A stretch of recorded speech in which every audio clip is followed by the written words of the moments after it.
Okay, guys, we're back at the Leaderville Oval with the Nest. We're going to talk about 6 teams again in this segment. It's the Giants, Cats, Suns, Hawks, Demons, and North Melbourne Roos. Rob, what do you think of the GWS? GWS will be interesting this year. Lost a fair bit of experience, I think, and talent, losing Devon Smith to Essendon, Nathan Wilson to Fremantle, and Shane Mumford, I think, was pretty good ruckman. So big loss. I think that's a big loss for them. I don't think Steve Johnson was much chop anymore, so no. I think it's a shit whether he's gone. And well, Mazungu, sorry, he was a Fremantle player. He wasn't any good there either. But they picked up a lot of young talent. Picked up Aidan Bonner from the Stingrays, Brent Daniels from the Pioneers, Sam Taylor from Swan Districts. He's a good local boy. He's all right, that bloke. Good pick-up. Sam Giles Langdon from Claremont, Nick Shipley from St George, and the only bloke that they brought in that off another list was Lachlan Keefe from Collingwood, who was a free agent. I've got to say, I read Lachlan Keefe and I went, who the bloody hell's that? Wasn't he the guy that was done with the suspension over the... Yeah, he might have been. I just can't picture him anyway. That's where they're at. Scully, Rory Lobb, Cameron and Shield, they'll be important players for him again this year, particularly Lobb with Mumford gone. What do they need to improve? Discipline. Does somebody say Toby Green? A lot of reports and fines last year out of GWS, and if they can get that under control, their talent is going to put them up in the top 2 or 3, I think. Oh, good. Yeah, I can still see him battling for contesting for the top 4. I'm going to move on to the Cats now. Now, Geelong. They're probably at the point now where they haven't been out of the top 8 for too long, over the last decade and a half.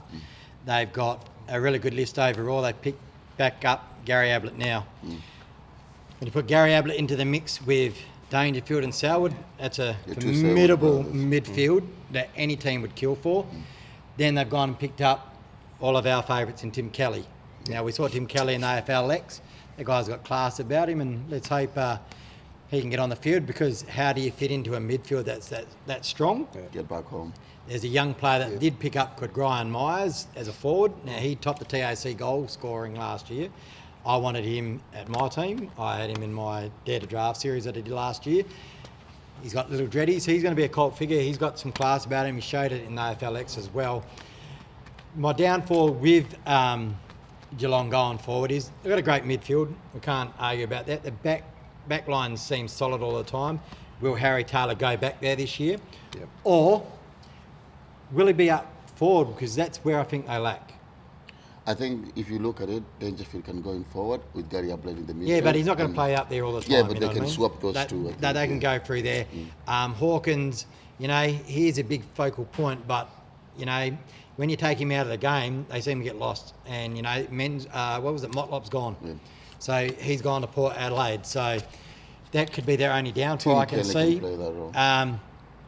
But this is their year. Yep. I rate them really highly. They've got to be in the top 2, I think. They might give away my predictions later in another segment. But they've got to do it this year. Otherwise, their list is getting old and they're going to have to regenerate somewhere. You can't keep topping up all the time. So we've got the Suns. You did a bit of homework on them, didn't you? Yes. The Suns, this year I don't actually expect a lot of the Suns. They've got a new coach, Stewart, who just come in. I think what he will be doing, he will be trying to find the soldiers that will be able to, make his army and go along. I don't know much Stewart as a coach. Being assistant coach, the light is not on you, so it's quite easy for people to say you're a good coach. Until you sit in that seat, which is you're now the senior coach, then you could know how hard it is. But they picked up Lockie Wellham from Dockers. Do I rate him that much? I don't know, because he was around so many good players in the midfield. So I'm not going to say he's going to bring anything positive to that team. They picked up Will Powell. He's a nice kid from basically here at WA. Nice kid from Claremont, but I don't know if he's ready yet. I rate him really high. But I don't think he's ready to make any impact at Gold Coast. He needs to put on a bit of size and get to that IFL standard. They did pick up somebody like Aaron Young and Harrison. Aaron Young will come in and maybe might bring something to them, but I don't think they will be able to bring something to IFL. They lost Gary Ablett. There's no way you can replace that.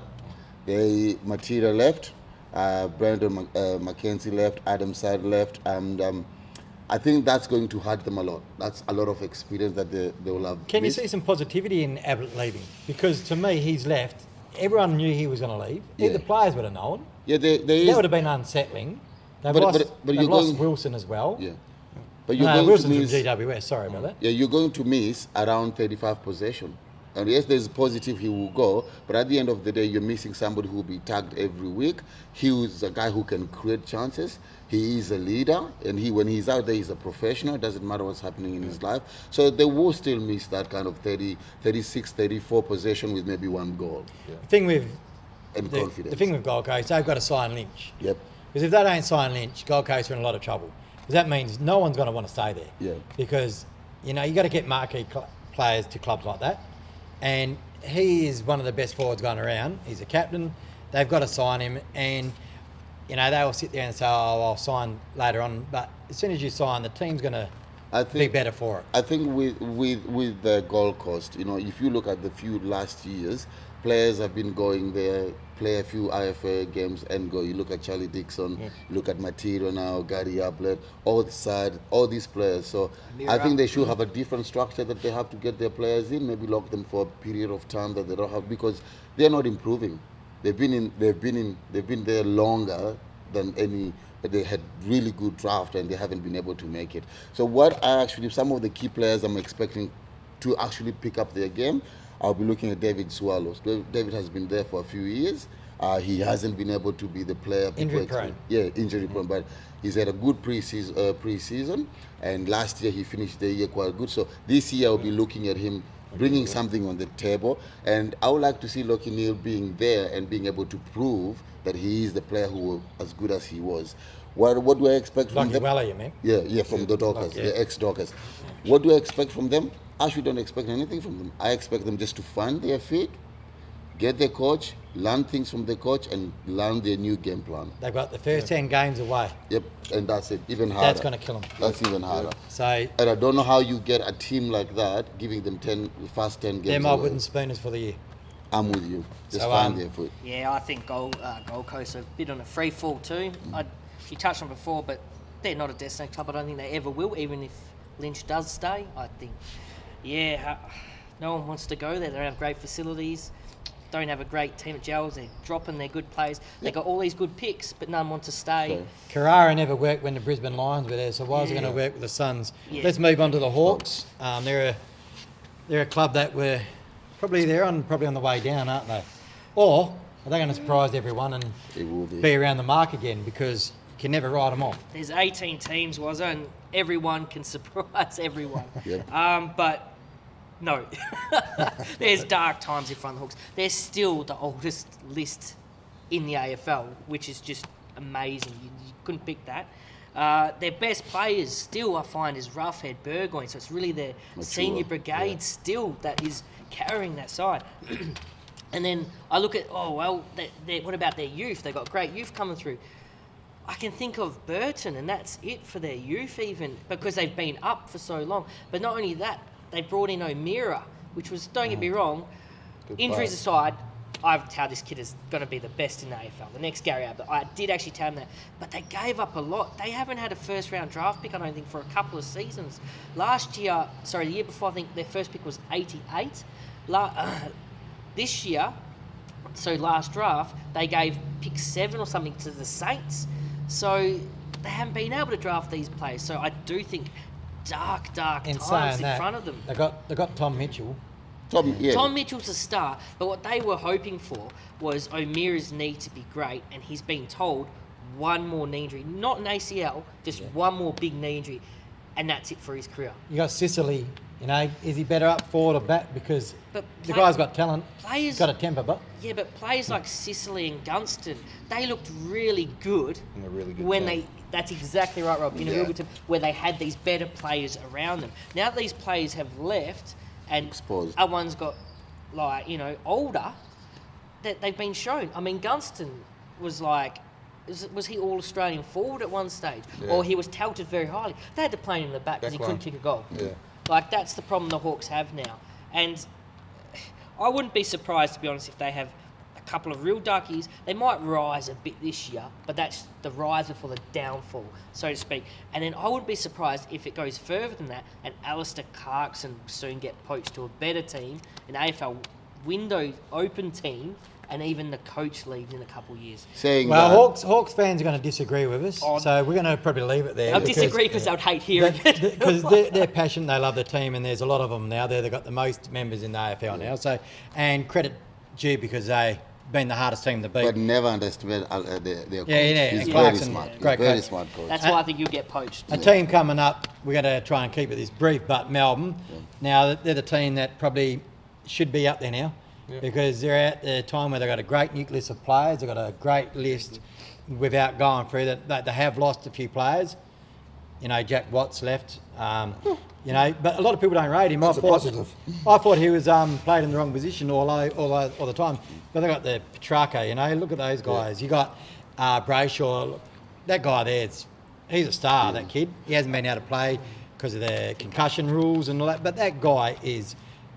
He's probably the best of the Brayshaws, I reckon, at the moment. History might tell different. You know, you got a lot of young players in. You got Oliver in there.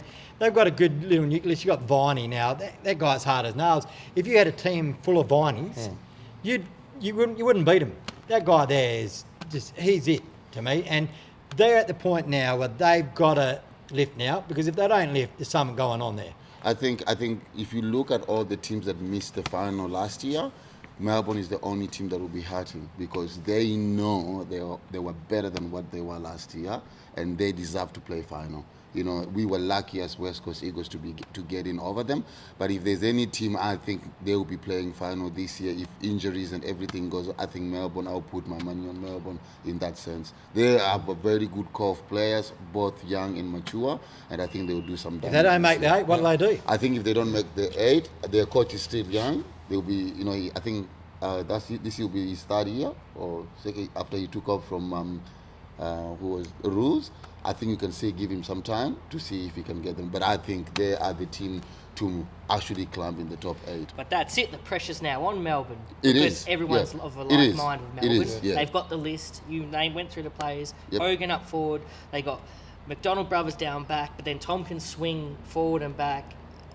They've got the list. They just now need to continue on with. They actually got the guy from Adelaide also, Lever, yes, Yeah, they did. they got Lever. Very So, good inclusion. Yeah, so that's... Well, they're the people's favourites, I think, on a whole. If you don't support them, I think they're the people's favourites to get into the 8 and do some damage. Lastly, we're just going to talk briefly about North Melbourne.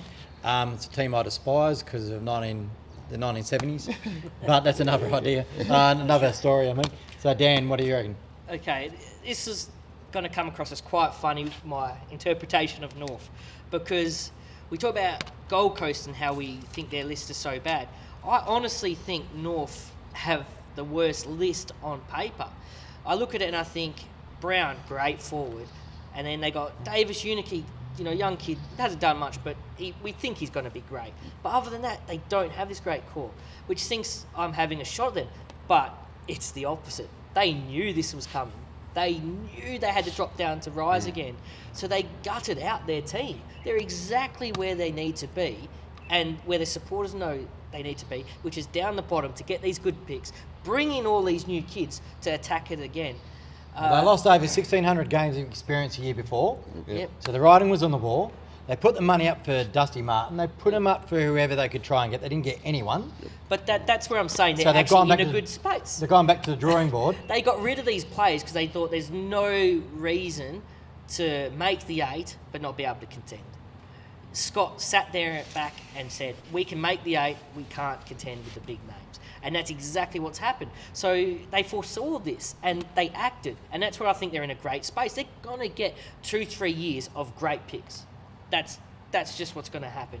And their supporters know this. Their supporters are behind because they know it's going to happen. They are a bit dark on their legend being treated so badly, but I look at it as they didn't do it deep enough. Last year, they should have done something the same. I know you're a fan of Goldstein. Why would you not trade him out? They got Proust there. They've got Dawes there. They got, I think it's Magic Door. Not Dawes, was in plural. You know, they've got these players there. Even Brown could pinch hit in the ruck. So why wouldn't you get rid of Goldstein? You could get maybe a second round pick. That could be, thinking optimistic. But if you get a second round pick from him, there's another great pick. I don't disagree at all. Yeah. We're going to have to wrap it up, guys. We're going to So get hopefully you're enjoying our little segments on the nest. Tune in next time because we've got another 6 teams to go up. Thanks a lot.